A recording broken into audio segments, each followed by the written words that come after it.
রবি আপনার কাছে আসবো। কালকে যখন নাহিদ ইসলামকে পরিচয় করে দেওয়া হলো তখন বলা হলো যে নাহিদ ইসলাম হচ্ছে ইমাম, গণতন্ত্রের ইমাম।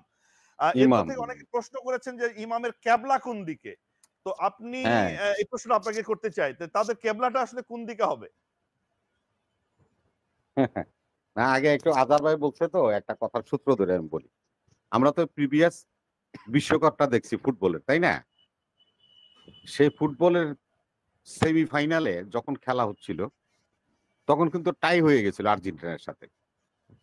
মার্টিনেস নামের একজন গোলকিপার ৩টা বলই ঠেকাই দিছিল, যার কারণে মেসির আর্জেন্টিনা ফাইনালে চলে গেল। আর্জেন্টিনা ফাইনালে যাওয়ার পর মেসি গোল দিয়া বিশ্বকাপ নিয়ে আসলো। তো মার্টিনেসরে কোথায় রাখবেন? তাদের জন্য কিছু বিবেচনা করবেন তো নাকি? মেসি গোল দিয়া বিশ্বকাপ নিয়ে আসলো, তো মার্টিনেস দে সেমিফাইনালে আপনার পেনাল্টি শুট আউট ঠেকায় দিয়া আপনার ফাইনালে নিল। তো তার তার বীরত্বর গাথাটা তো লেখা থাকতে হবে নাকি? সেটা আপনি লিখবেন না মুছে দিবেন? এইটা ঠিক না আজার ভাই। আপনি একটা ছোট্ট গল্প বলি, বুঝছেন? আমাদের এই যে মানিকগঞ্জ, এখানে কিন্তু প্রচুর আপনার পেঁয়াজ, রসুন, মসলা, সর্ষা এই সমস্ত রবি শস্য হয়। ছোট করে তো ওদের একটা, হ্যাঁ হ্যাঁ ছোট্ট করে, ওইটা ওদের একটা বিখ্যাত হাট আছে, এটার নাম হলো জিটকার হাট। তো ওই যে কৃষকরা যেন আপনার ফসল উৎপাদন করে, এরাই হাটে নেওয়ার জন্য ঘোড়া ব্যবহার করে। তো ঘোড়ার দুই পিঠে 2টা বস্তা দিয়ে দেয়, ঘোড়ারে পিছন থেকে চাবুক দিয়ে ঘোড়া হেঁটে হাটে চলে যায়। তো ঘোড়া হলো টানতে পারবে হলো 5 মণ। তো গৃহস্থের একটু টাকার দরকার, সে হলো 7 মণ দিছে। তো ওই লোড তো আর ঘোড়া নিতে পারে না, তো কতটুক যায় দাঁড়ায় যায়, কতটুক যায় দাঁড়ায় যায়। তো কৃষক বিরক্ত হইয়া ওই ঘোড়ারে কইতেছে, আরে বেটা তুই দাঁড়ায়া থাক, তুই লেদাস, তুই চনাস, যাই কর, তোর জিটকার হাটে যেতে হবে। আপনি ইন্টেরিয়াম গভর্নমেন্ট একটি নির্বাচন দেওয়ার জন্য এখানে এসেছে। আপনি যতই লড়াচড়া করেন, মোড়ামুড়ি করেন, আপনাকে নির্বাচন দিতেই হবে। জিটকার হাটে আপনাকে নিতে হয় কিভাবে সেটাও কিন্তু গৃহস্থরা জানে, ওই অপেক্ষায় থাকে। তারা কি অস্বীকার করছে যে নির্বাচন দিবে না? আরে তারা গণভোট কয়, তারা তো গণপরিষদ চায়, কিসে নির্বাচন? গণপরিষদ অর্থ কি? গণপরিষদ অর্থ কি বুঝান? ইউনূস সাহেব বা সেনা প্রধান না, গণপরিষদ অর্থ কি? না, গণপরিষদের সংজ্ঞাটা কি? গণতন্ত্রে গণপরিষদের সংজ্ঞাটা কি বলেন? গণপরিষদে যেই সংজ্ঞাই থাকুক, যে যেভাবে নেয় কিন্তু সেটা কাজ হবে না। আরে এই যে আপনারা এখন পিস কাটতেছেন। আরে আইয়ুবের বেসিক ডেমোক্রেসি এখানে আপনি নিয়ে আসবেন। আজকে যে সংস্কারের কথা বলছেন স্থানীয় পরিষদ, সেখানে কি বলছেন আপনি? আইয়ুবের বেসিক ডেমোক্রেসি কি নিয়ে এসেছেন? যে সবাই মেম্বার হবে, মেম্বাররা চেয়ারম্যান বানাবে। আরে ভাই, আমার অভিজ্ঞতা আছে ভাই। আমার এলাকায় এটা কর্পোরেশন, মেয়র হওয়ার পরে আপনার মেয়র হয়, কি জানি কয়, এই মানে মেয়রও অবর্তমানে যারা থাকে আর কি, প্যানেল মেয়র। আরে প্যানেল মেয়র হওয়ার জন্য এই 27টা ওয়ার্ডের যারা কাউন্সিলর তারা ভোট দিবে। বা আমরা দেখেছি কেউরে আপনার গাড়ি দিছে, কেউরে টাকা দিছে, রাতভর ঘুম হারাম ভোট কিনা। হ্যাঁ, তাই আপনি মেম্বাররা যদি ভোট দিয়া চেয়ারম্যান বানায়, তাহলে এই টাকার খেলা চলবে, সেখানে দুর্নীতির চরম শিখরে আপনারা পৌঁছিয়ে দিবেন। আপনাদের এই সমস্ত থিওরি এখানে অচল। বাংলাদেশের মেধার কথা বলছেন, মেধা কি বাংলাদেশে থাকে? মেধা বাংলাদেশে থাকে না আজাদ সাহেব, মেধা থাকে আমেরিকাতে। সেই মেধার নাম কি জানেন? ডক্টর আলী রিয়াজ। সেই মেধার নাম ডক্টর আলী রিয়াজ, উনি আমেরিকাতে থাকে। আমাদের দেশে মেধা থাকে না, আমার মতো ফকির নির্পোলারা এই দেশে থাকে, গুলি খাই, রক্ত দিই। আরে আপনারা আনছেন, আপনারা আনছেন, আপনারা আনছেন।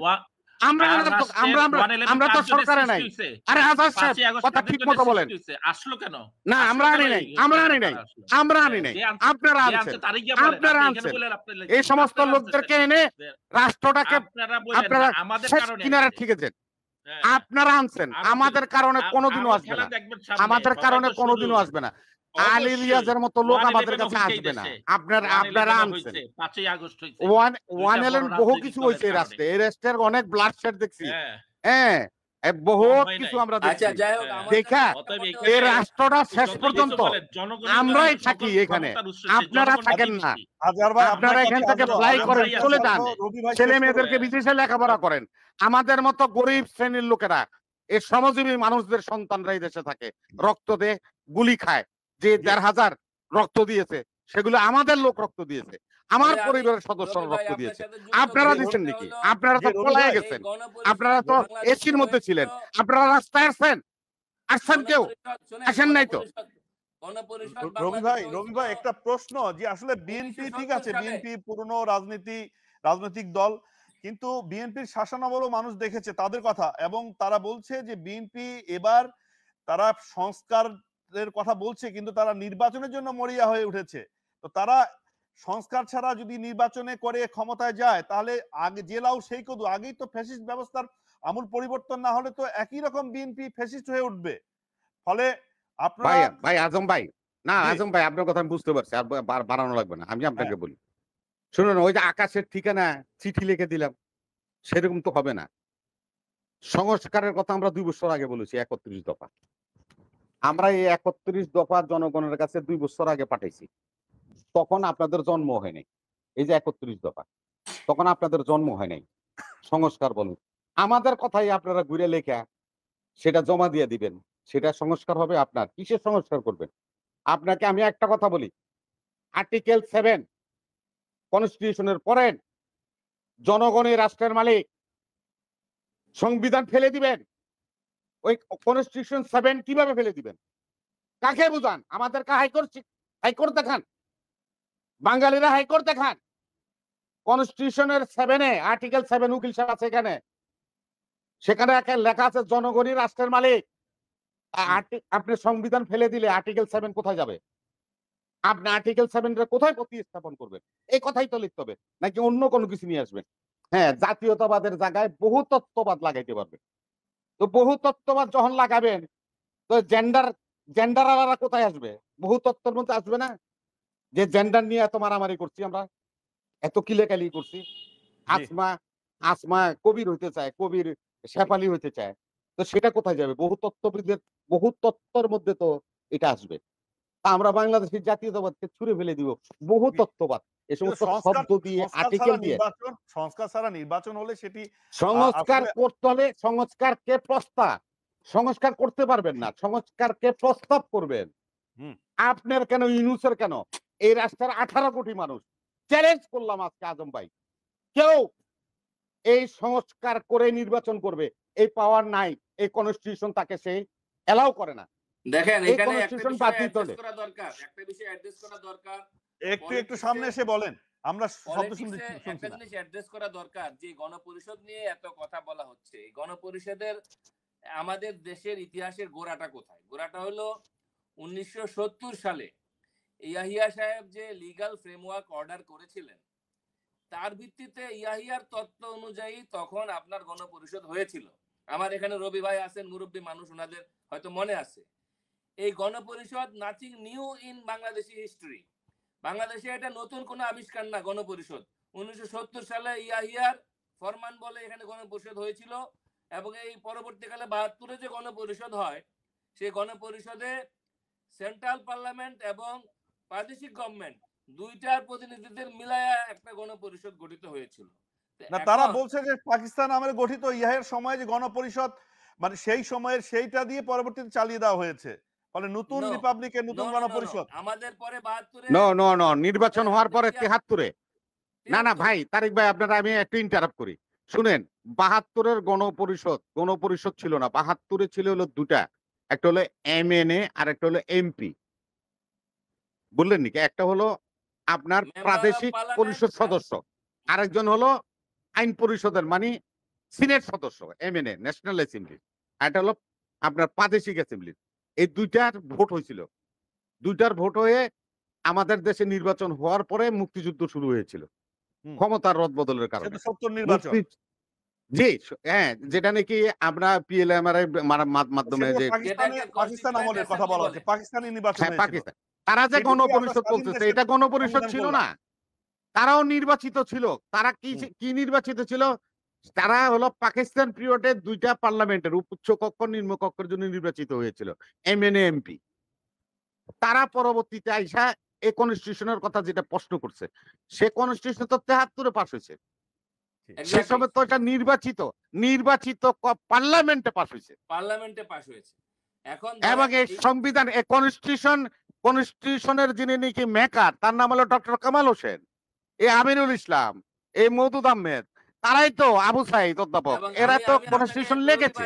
রবি ভাই জি যুক্ত করি কামাল বড়ুল হক হোসেন ভাই, সাহেবের এই সাথে। কনস্টিটিউশন তো জনগণের অধিকারকে সমন্বিত রাখে না, ফ্যাসিস্ট ব্যবস্থা তৈরি করে, ফ্যাসিস্ট সরকার তৈরি করে, কোথায় কোথায় ফ্যাসিস্ট কথাটা লেখা আছে? রাষ্ট্রকে আপনার প্রয়োজন আপনি রাষ্ট্রকে ফ্যাসিস্ট হয়েছেন। হ্যাঁ, সংবিধানের তারা বলছে তাদের সংবিধানের কথা। 153 আর্টিকেলে কোথাও ফ্যাসিস্টের কোনো সীমানা নাই। এখন তো কথা আরো গভীরে চলে যাবে। ফ্যাসিজমের ডেফিনিশনে ভাই যদি যান, ভাই নামাজে যাব না আজকে না, ঠিক, প্রথম শেষ তারা। করবো শেষ করবো। জি, সেটা বলুন, তাদের বলুন ভাই। বক্তব্য যে এই আমাদের সংবিধানকে এই কাছে জন্য যে আমরা একটা ছুঁড়ে ফেলে দেব। বলুন। পলিটিক্যাল লার্নিং এর জায়গায় অনেক গ্যাপ আছে। আরে এখন আপনাকে পুরানো আমি জানা আমি কথা। বলি, ওই যে তারেক ভাই আছে তো আইনজীবী মানুষ, হ্যাঁ, এই যে বলুন ভাই, তারা যে তারেক ভাই, কয় কথা শুনে একটু শেষ করি। 72-এর সংবিধান যদি আপনি ফেলে দেন, যে পিআরপিসিতে সিআরপিসিতে এই ওনাদের আদালতে বিচার হচ্ছে, সেগুলি কোথায় যাবে? আপনার এই মানবতা বিরোধী ট্রাইব্যুনাল বানাইছেন, ট্রাইব্যুনাল কোন আইনে চলবে? সংবিধান ফেলে দিবেন, মুখে বললেই হবে সব। সুতরাং এখানে খুব ইন্টারেস্টিং, সোর্স অফ ল ধন্যবাদ বলে মনির ভাই, সোর্স শেষ অফ করবো ল কথা বলে শুনে। সোর্স অফ ল অনেক ভাই বলুন। কনস্টিটিউশন। আপনি যখন কনস্টিটিউশন ছুঁড়ে ফেলে দিবেন, আপনি যখন সেকেন্ড রিপাবলিক করবেন, আপনি কিন্তু ঘটনা হচ্ছে কি গোটা বডিকে সচল রাখতে চান, কিন্তু মাথাটাকে ফেলে দিচ্ছেন। সুতরাং এইখানে এদের আমাদের তরুণ বন্ধুদের একটা সামগ্রিক পলিটিক্যাল নলেজের অনেক গ্যাপ আছে। তাদের আর একটু লেখাপড়া করতে হবে এবং দল গঠন প্রক্রিয়া তাদের শিখতে হবে এবং সর্বোপরি স্যাক্রিফাইস করতে জানতে হবে। 16 দিনের জি। রাজনীতি আর যারা 40 বছর ধরে রাজনীতি করেছে, এই অভিজ্ঞতার মূল্য এখানে বিবেচনায় নিতে হবে। মার্টিনিসকে, তারেক ভাই, মার্টিনিসকে আপনার দাম দিবেন না। এই আজম ভাই, যে বেটা নাকি 4টা পেনাল্টি শুট আউট আটকায় দিয়ে আপনারা ফাইনালে নিল, হ্যাঁ। আপনি একটা গোল দিয়া এখন আপনি বিশ্ব তবে শ্রেষ্ঠ হইবেন। বিএনপির মার্টিনেজ কিন্তু ইলেকশন চায় এটা না। কিন্তু ফাইনাল খেলাটার গুরুত্বটা তো আছে অন্যরকম নাকি? ও, ফাইনালে কে জিতলো আপনারা ওই সেটাই জায়গায় মানুষ দেখে। আপনাকে সেমিফাইনাল থেকে ফাইনালে নিচি দেখে সে আপনি গোল দিতে পারতেন। যদি জি। না যাইতে পারতেন, তাহলে আপনি জি। কি থাকতেন? মেসি জি, কঠিন। জিরো এর থাকতেন, কোনো বিগ জিরো। উত্তর জানা নেই রবি ভাই। আপনাকে অসংখ্য ধন্যবাদ। খুব কঠিন প্রশ্ন করেছেন। ভবিষ্যতে আয়োজন জিতকার হাটে হবে, দেওয়া লাগবে, আয়োজনে এই নিয়ে আমরা কথা বলবো। জিতকার হাটে দেওয়া লাগবে, জিতকার অসংখ্য হাটে দেওয়া লাগবে, অসংখ্য ধন্যবাদ। মোরামরি করে সেটা লাভ হাতে নাই। দেখতে হবে। জি, কিন্তু জি। আমরা সেটাই দেখতে চাই। ধন্যবাদ।